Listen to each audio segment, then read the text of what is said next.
Assalamualaikum warahmatullahi wabarakatuh. Bismillahirrahmanirrahim. Alhamdulillahi rabbil alamin. Wassalatu wassalamu ala asrafil anbiya wal mursalin sayyidina wa habibina wa syafi'ina wa qurrati a'yunina wa maulana Muhammadin sallallahu alaihi wasallam. Amma ba'du. Pada bab ke-17 kali ini yaitu tercelanya bagi peminum arak. A'udzubillahi minasyaitonirrajim. Bismillahirrahmanirrahim. Ya ayyuhalladzina amanu innamal khamru wal maisiru wal ansabu wal azlamu rijzum min amalis syaiton fajtanibuhu la'allakum tuflihun. Yang artinya, wahai orang-orang mukmin, sungguh arak, perjudian, patung-patung dan tenung adalah perbuatan keji yang didalangi oleh setan. Maka hindarilah olehmu supaya kamu beruntung. Surat Al-Maidah ayat 90. Dari Abu Hurairah radhiyallahu anhu, Nabi Shallallahu alaihi wasallam bersabda dalam suatu hadis riwayat yang panjang yang artinya, ketika orang mukmin berselawat atasku, maka malakul maut menggenggamnya dengan izin Allah. Ia menyampaikannya ke makamku, katanya, ya Muhammad, bahwasanya si Anu bin Anu, umatmu telah bersolawat atasmu. Maka aku pun berkata kepadanya, katakanlah kepadanya dariku 10 solawat, dan sampaikan pula padanya, syafaatnya wajib bagimu. Kemudian malakul maut itu naik ke Arash. Ia berkata, ya Tuhan, bahwasanya si Anu bin Anu telah berselawat atas kekasihmu, yakni Nabi Muhammad Sallallahu Alaihi Wasallam 1 kali. Lalu dijawab, sampaikanlah padanya dariku 10 solawat. Kemudian setiap huruf solawat tersebut dijadikan malaikat 360 kepala. Setiap kepala 360 wajah. Setiap wajah 360 mulut. Setiap mulut 360 lidah yang semuanya berbicara memuji kepada Allah Subhanahu wa taala dengan menggunakan 360 macam bahasa, yang pahala semua itu diperuntukkan orang mukmin yang bersolawat atas Nabi Shallallahu alaihi wasallam hingga hari kiamat.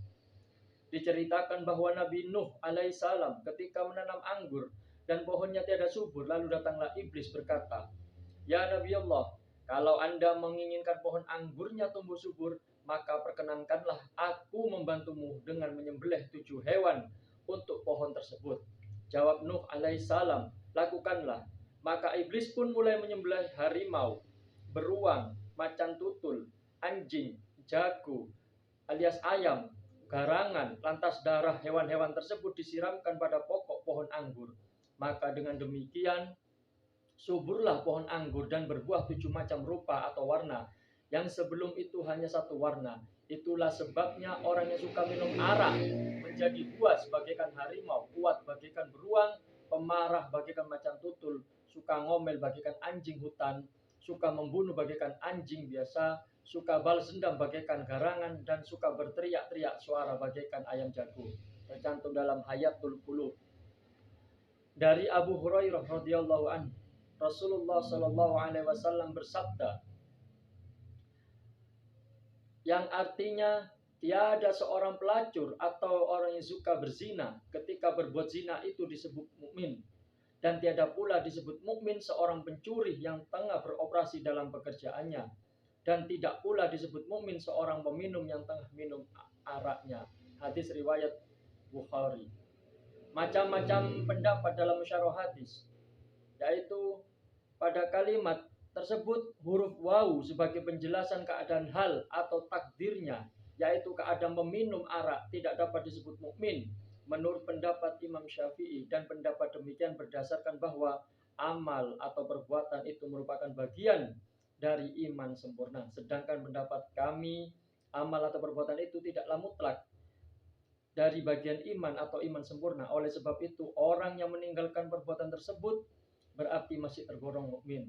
Alasannya, Rasulullah Shallallahu alaihi wasallam ketika ditanya tentang makna hadis tersebut, lalu beliau menggaris sebuah lingkaran lebar di atas bumi, disusun dengan lingkaran kecil di dalamnya, dan sabdanya, lingkaran pertama yang besar adalah Islam, dan lingkaran berikutnya adalah iman.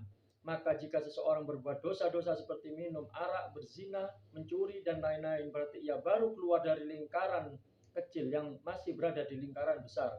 Jelasnya ia masih berpredikat muslim, tapi tidak dapat disebut mukmin. Berbeda dengan perbuatan syirik atau menyekutukan Allah Subhanahu wa taala, yang berarti ia telah keluar dari lingkaran besar dan kecil. Nauzubillahi min dzalik, summa nauzubillah. Ketahuilah wahai kawanku umat Islam, bahwasanya iman dan Islam itu menyatu, tiada berpisah. Demikian pendapat kami menunjuk pada firman Allah Subhanahu wa taala yang terdapat di dalam surat Al-Imran. A'udzubillahi minasyaitonir rajim. Wa may yabtaghi ghairal islami dinan falan yuqbala min wa huwa fil akhirati minal khasirin.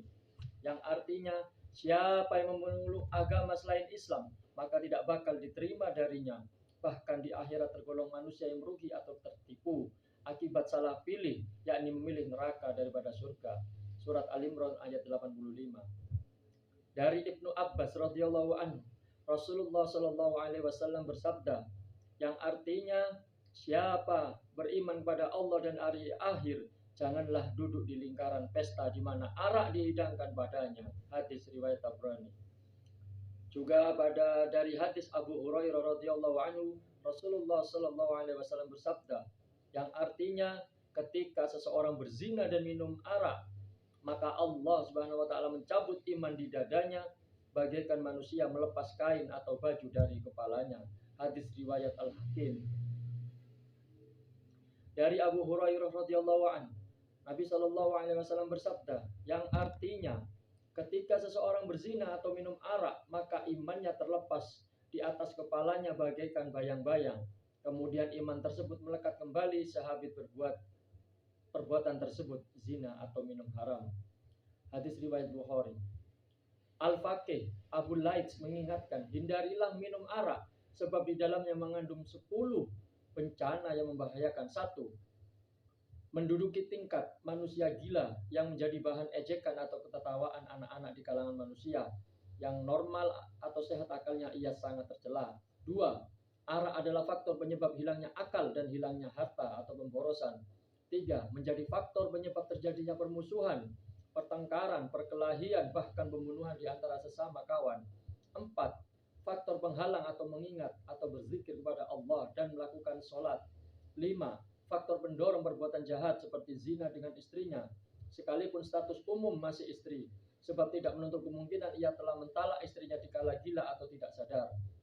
6. Ia merupakan pintu gerbang segala perbuatan jahat dan mudah durhaka. 7. Merepotkan dan mengganggu para petugas keamanan dengan memaksa mereka masuk ke lokasi manusia-manusia fasik. 8. Peminum arak wajib dihukum had atau derah 80 kali pukulan. Dan kalau lolos dari hukuman di dunia, pasti bakal merasakannya dengan cambuk api neraka dengan ditonton orang banyak. Di antaranya adalah ayah dan kawan-kawannya. 9. Peminum arak menanggung resiko berat, terutama dikhawatirkan imannya terlepas di saat maut menyambutnya. 10. Menjadi faktor penyebab pintu langit tertutup baginya, sebab selama 40 hari sesudah minum arak, amal baik dan segala doanya tertolak. Demikianlah bencana atau siksa yang dirasakan oleh peminum arak di dunia, belum lagi siksa terberat kelak di akhirat. Oleh sebab itu, seyogyanya bagi orang yang normal otaknya, jangan salah memilih dengan kelezatan yang sifatnya sementara dan sangat kecil dibandingkan dengan kenikmatan yang besar dan abadi. Dari Abu Umamah radhiyallahu anhu, Nabi Shallallahu alaihi wasallam bersabda, yang artinya, 3 golongan manusia tidak bakal masuk surga, yaitu pecandu arak, pemutus hubungan kekeluargaan, dan pendukung tenung atau percaya pada ahli sihir. Siapa yang mati dalam keadaan menjadi langganan atau pecandu arak, maka disiramkan padanya air kotor, air got atau air beceren yang sangat bau, yang mengalir dari farji busuk seorang pelacur. Dan bengawan inilah yang sangat mengganggu atau menyakitkan penghuni neraka akibat bau busuknya. Dari Aisyah radhiyallahu anha, Rasulullah Shallallahu alaihi wasallam bersabda dalam suatu hadis yang panjang, janganlah kalian mengawinkan putrimu dengan pecandu arak, dan jika ia sakit jangan kau tengok, bahkan jika ia mati jangan kau solati.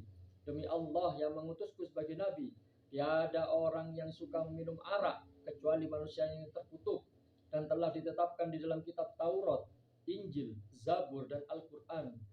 Dan siapa yang memberi makan sesuap kepadanya, pasti Allah membelitkan ular dan ketonggeng atau kalajengking pada tubuhnya. Dan siapa membantu dia dalam memenuhi hajatnya, berarti orang tersebut berkompromi dalam membinasakan Islam.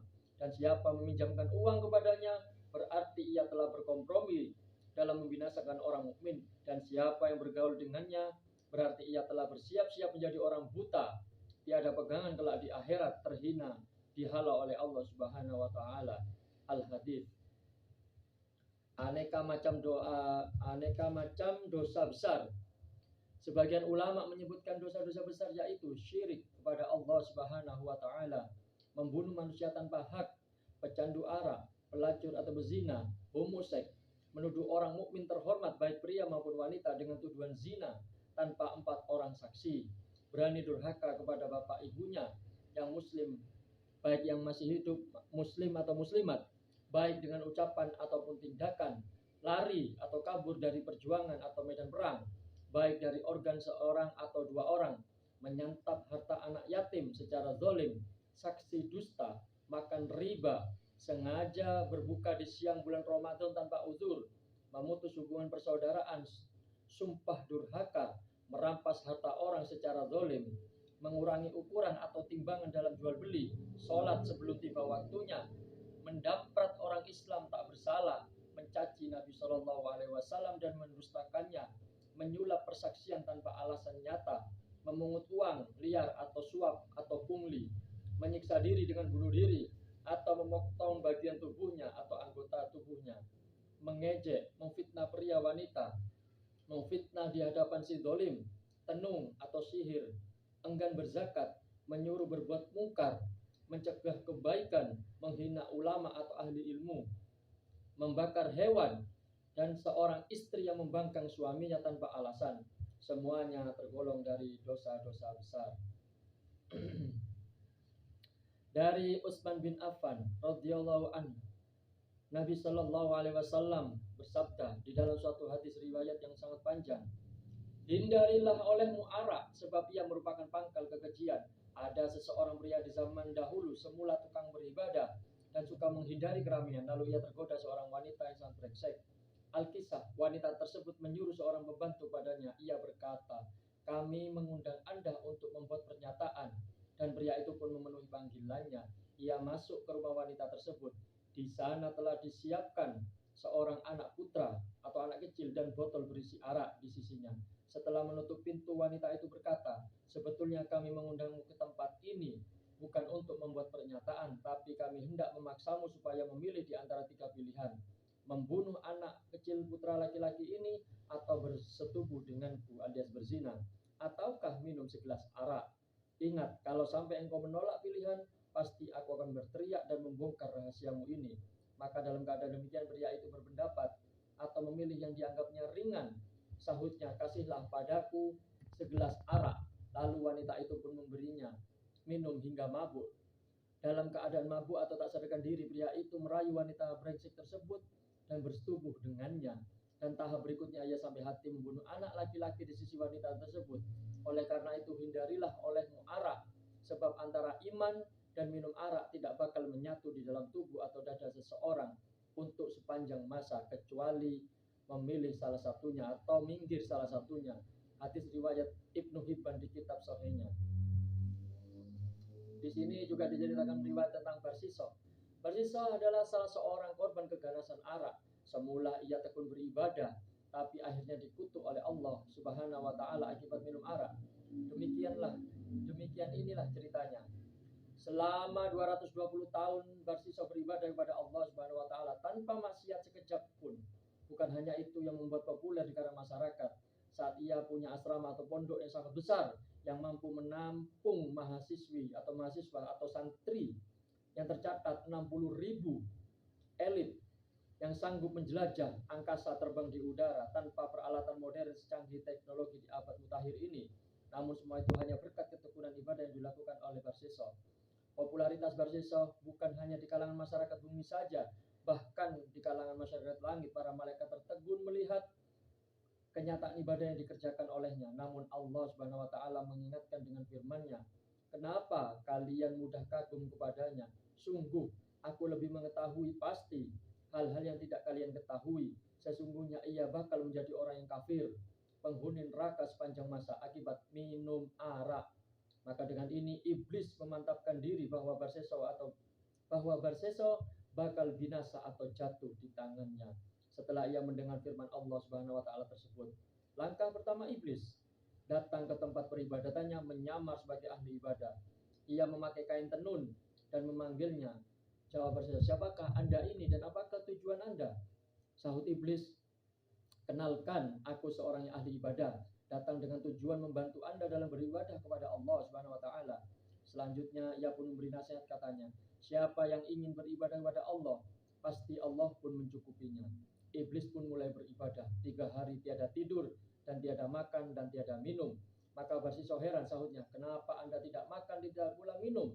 Padahal aku beribadah selama 220 tahun tidak mampu meninggalkan makan minum. Aku selalu berbuka, tidur, makan dan minum." Maka iblis menjawab, "Aku merasa berdosa, maka akibatnya tiada gairah bagiku untuk tidur ataupun makan ketika teringat dosa." Barseso bertanya, "Resep apakah yang Anda pakai supaya aku dapat menyamai Anda?" Jawabnya, "Mulailah, berangkatlah kamu bermaksiat kepada Allah, kemudian bertaubatlah kepadanya, sebab Dia pengasih. Nanti sesudah itu kamu bakal mampu membuktikan kelezatan beribadah." Sahut Barseso, "Cara apa yang harus aku tempuh?" Jawabnya, "Berzina." Sahut Barseso, "Aku tidak dapat berbuat itu." Kemudian iblis pun menjawab, "Membunuh seorang mukmin." Sahut Barseso, "Itu pun aku tidak mampu melakukannya." Maka iblis berkata, "Minumlah arak yang memabukkan. Kelihatannya enteng atau sepele, tapi Allah Subhanahu wa taala memusuhimu." Maka Barseso menjawab, "Kemana aku harus mencarinya?" Iblis pun menjawab, "Pergilah ke kampung atau kota ini." Maka Barseso pun mematuhinya. Berangkatlah menuju kota tersebut sesuai petunjuk iblis. Di tengah perjalanan ia tertarik memandang wajah wanita cantik penjual arak. Ia pun membeli arak darinya dan minumlah ia sampai mabuk. Akhirnya berzina dengan wanita tersebut. Suaminya datang masuk ke rumahnya lalu menghajar Barseso sampai babak belur, hampir mati. Akhirnya iblis datang menyamar sebagai manusia dan membawanya ke pengadilan atau hakim. Mereka menangkap dan menjilid 80 kali akibat berdosa minum, sedangkan hukuman zina dengan jilid 100 kali. Bahkan masih harus disalib sebagai balasan. Dan tatkala disalib, iblis pun datang lagi kepadanya menyamar sebagai manusia. Yang katanya iblis berkata, "Bagaimana keadaanmu?" Jawab Barseso, "Demikianlah penderitaan bagi orang mematuhi orang yang jahat." Kata iblis, "Aku menderita bencana akibat ulahmu selama 220 tahun dan hingga engkau disalib. Kalau kamu ingin turun, maka akan aku turunkan." Jawab Barseso, "Ya, aku ingin turun dari salib ini, dan apa kemauanmu pasti aku turuti." Maka iblis menjawab, "Bersujudlah 1 kali saja kepadaku." Jawab Barseso, "Aku tidak dapat melakukannya sebab aku tengah disalib." Kata iblis, "Cukuplah dengan isyarah." Maka sujudlah Barseso kepada iblis dan menjadi kafirlah ia. Bahkan ia mati tanpa iman. Na'udzubillah min dzalik. Summa na'udzubillah. Tercatat di dalam Hayatul Qulub.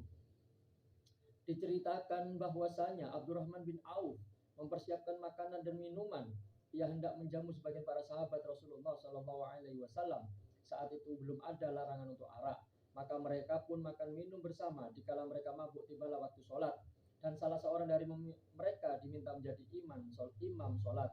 Al-Kisah, ketika membaca surat Al-Kafirun terdapat kekeliruan, yakni tanpa huruf lam.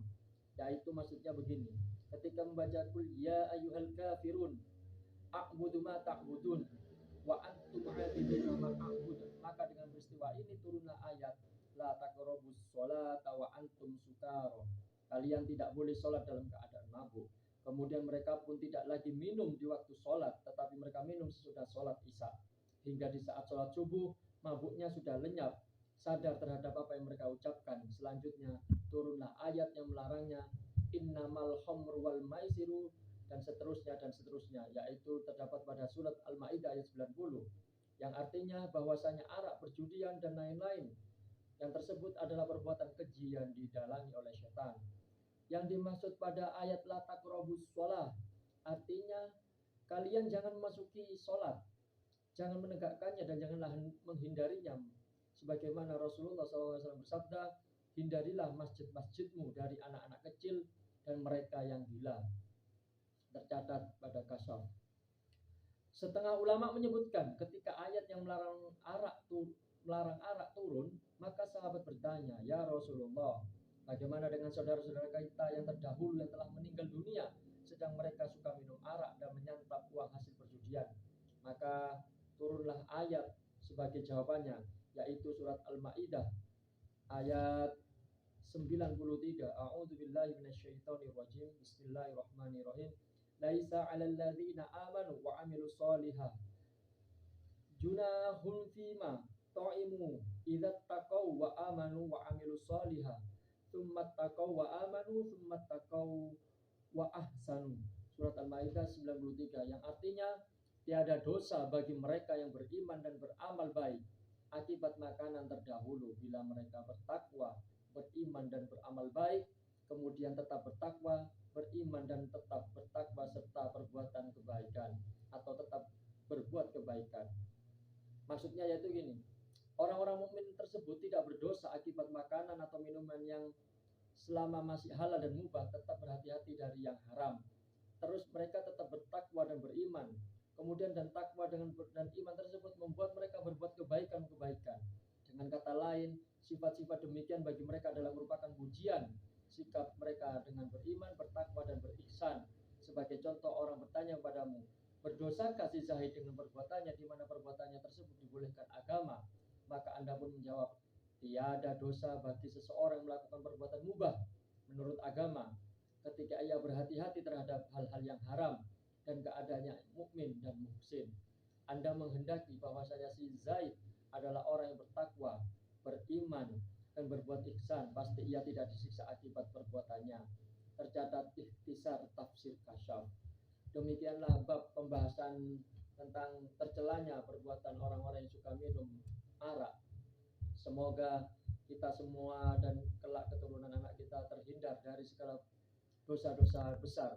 Setidaknya di sini bab adalah minum arak. Semoga kita juga dihindarkan dari perbuatan zina, minum arak atau mabuk-mabukan, judi dan lain sebagainya. Amin amin ya rabbal alamin. Semoga bermanfaat dan kita semua tetap dalam lindungan Allah Subhanahu wa taala, mendapatkan rahmat ridho dan maghfirahnya, serta kelak tercatat mendapat syafaat dari baginda Rasulullah sallallahu alaihi wasallam. Amin amin ya rabbal alamin. Wabillahi taufiq wal hidayah. Assalamualaikum warahmatullahi wabarakatuh.